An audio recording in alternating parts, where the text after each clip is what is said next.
Welcome to the latest climate podcast. Here are today's top climate news stories. In India, electric vehicles are becoming increasingly popular, with VinFast introducing the VF6 and VF7, two electric SUVs assembled in Tamil Nadu. These vehicles are designed for everyday use, offering impressive ranges of up to 532 kilometers, making them ideal for both city commuting and family trips. VinFast supports its customers with a growing charging network and free public charging until 2028. Safety features and a strong warranty enhance their appeal. With affordable pricing and lower running costs compared to traditional vehicles, VinFast is making electric mobility accessible and practical for Indian buyers. Singapore's ambassador for climate action, Ravi Menon, emphasizes the need for Southeast Asia to attract more climate finance to support technology solutions for climate projects.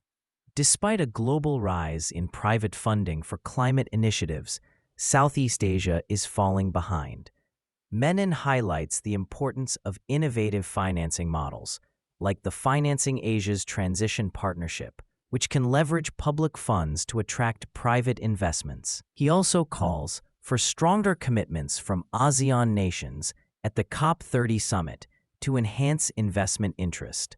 Additionally, he notes that addressing deforestation and developing carbon markets can significantly aid the region's climate efforts. In India, Manaksia Coated Metals and Industries Limited is making exciting strides in sustainability by launching a 7-megawatt peak solar power plant in Gujarat. This project, in partnership with Prozeal Green Energy Limited, aims to reduce the company's grid power reliance by up to 55% and cut power costs by nearly 50%. The solar facility is expected to generate about 13.30 million units of renewable energy annually, offsetting around 9,000 tons of carbon dioxide emissions each year, equivalent to planting over 400,000 trees. This initiative highlights their commitment to responsible growth and supports India's clean energy goals. The United States is facing challenges in solar and energy storage projects due to political obstruction.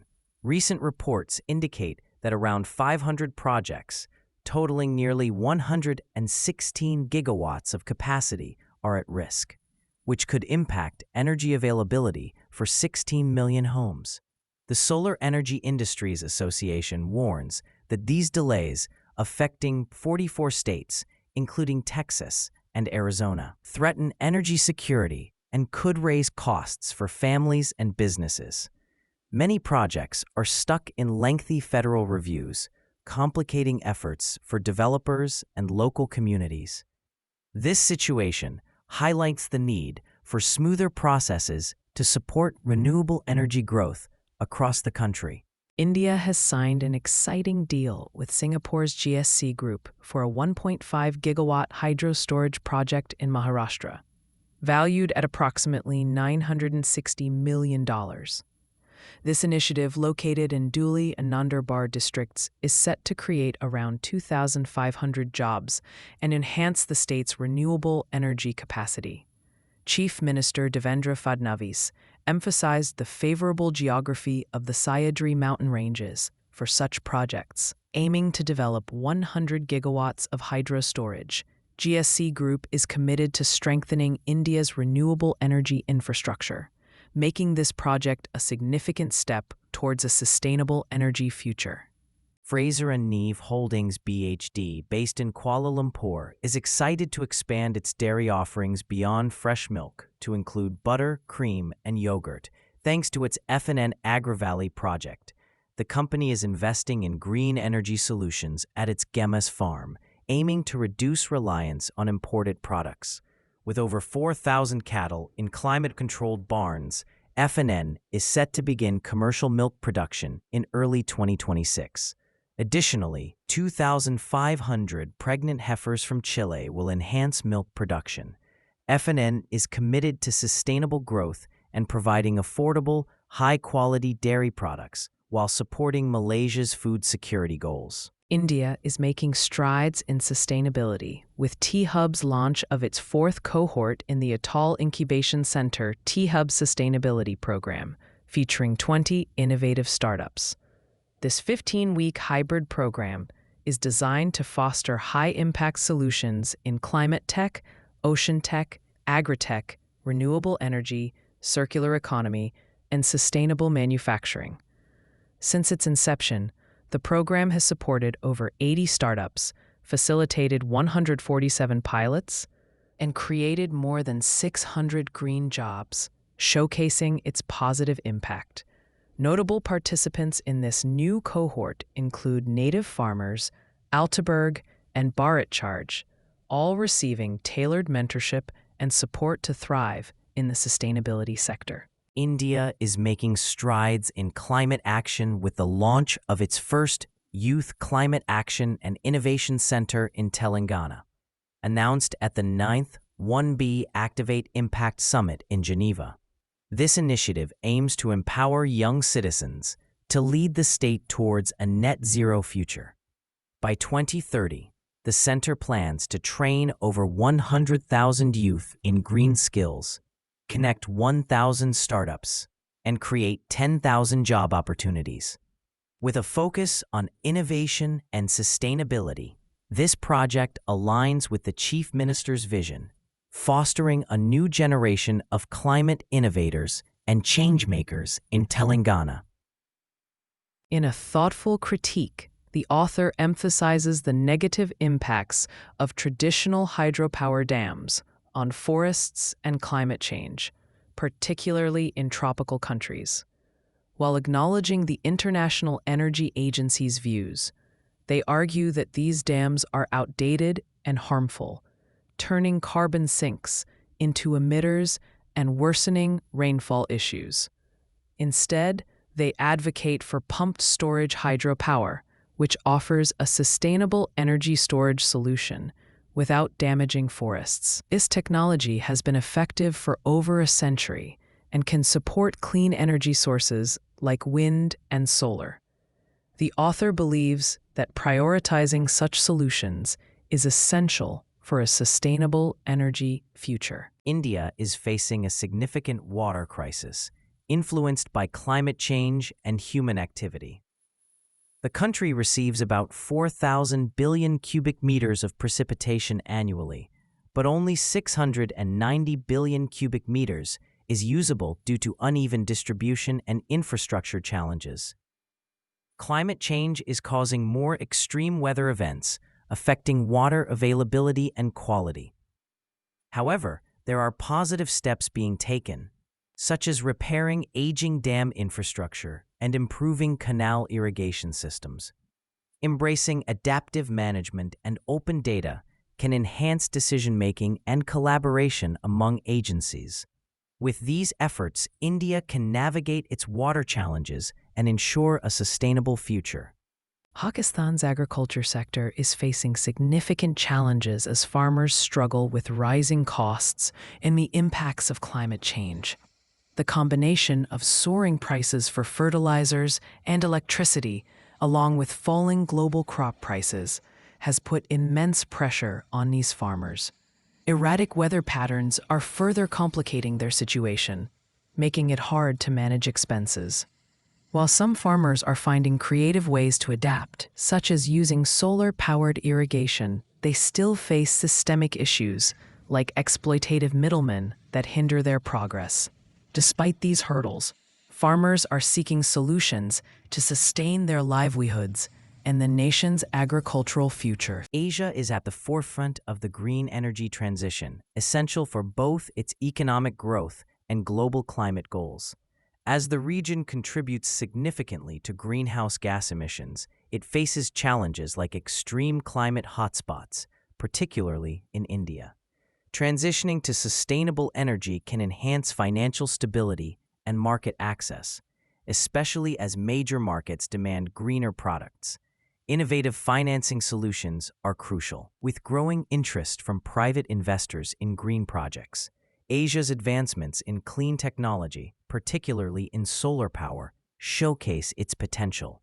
Coordinated policies are vital for successful energy transition, ensuring a sustainable and prosperous future for the region. In the UK, the government has made significant strides toward promoting electric vehicles as part of its ambitious climate goals. By 2035, all new cars sold must be zero-emission, with 80% of new cars and 70% of new vans required to meet this standard by 2030. While the transition has been heavily incentivized, taxpayers are bearing the costs of this green initiative.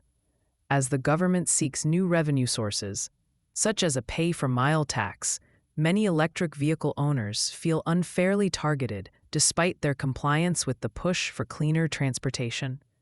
The situation highlights the complexities of balancing environmental goals with economic realities. India faces significant challenges due to climate change, with rising temperatures and increasing greenhouse gas emissions impacting its environment and economy. The country's glaciers are retreating, affecting vital river flows, while erratic weather patterns threaten agricultural productivity. Coastal cities, like Mumbai, are particularly vulnerable to rising sea levels, which endanger ecosystems and communities. However, there are hopeful strategies underway, such as restoring coastal ecosystems and improving flood defenses. To combat these issues, India must prioritize sustainable land use policies and innovative technologies, ensuring a climate-resilient future that protects both its people and the environment. India is on an exciting journey to meet its soaring energy demands while aiming for climate goals. The International Energy Agency reports that India's air conditioner energy use could soon surpass Mexico's total power consumption. With a significant increase in electricity demand, India is balancing its reliance on coal, which still provides over 70% of its energy, while also expanding renewable sources like solar, which has already exceeded expectations. The government is pushing for ambitious renewable targets, aiming for 500 gigawatts of non-fossil fuel capacity by 2030. Innovative policies are fostering economic growth and social fairness, making India's energy transition a promising endeavor. The United Arab Emirates' ambitious iceberg project aimed at towing a massive Antarctic iceberg to Fujairah for fresh water has stalled since its 2017 launch. While this innovative plan faced numerous challenges, a Greenland startup called Arctic Ice has successfully begun exporting glacial ice to luxury bars in Dubai. This ice, harvested from ancient glaciers, is marketed as the cleanest water on Earth. Although the UAE project remains unfulfilled, Arctic Ice represents a creative solution to water scarcity, highlighting the ongoing struggle for sustainable water sources amid climate change. Both projects raise important questions about resource management and environmental impact. As COP30 kicks off in Belém, Brazil, a new report highlights a significant gap in climate funding for health systems. Despite the urgent need for investment, only 0.5% of multilateral climate funding has been directed toward health, leaving vulnerable countries like Bangladesh and Nepal at risk from climate-related health threats. The report emphasizes the importance of linking climate finance with national health needs and calls for increased support to strengthen health systems. With COP30 focusing on adaptation, experts urge negotiators to prioritize health funding, ensuring that investments do not worsen debt burdens and foster resilient healthcare systems worldwide. For more climate news, make sure to download the Change Your Climate app from the Apple App Store or Google Play Store. Please note, these stories were AI-generated from real news sources, which isn't always perfect. If you have any concerns or questions about the news contained in this podcast, please reach out to us. Thank you and see you tomorrow.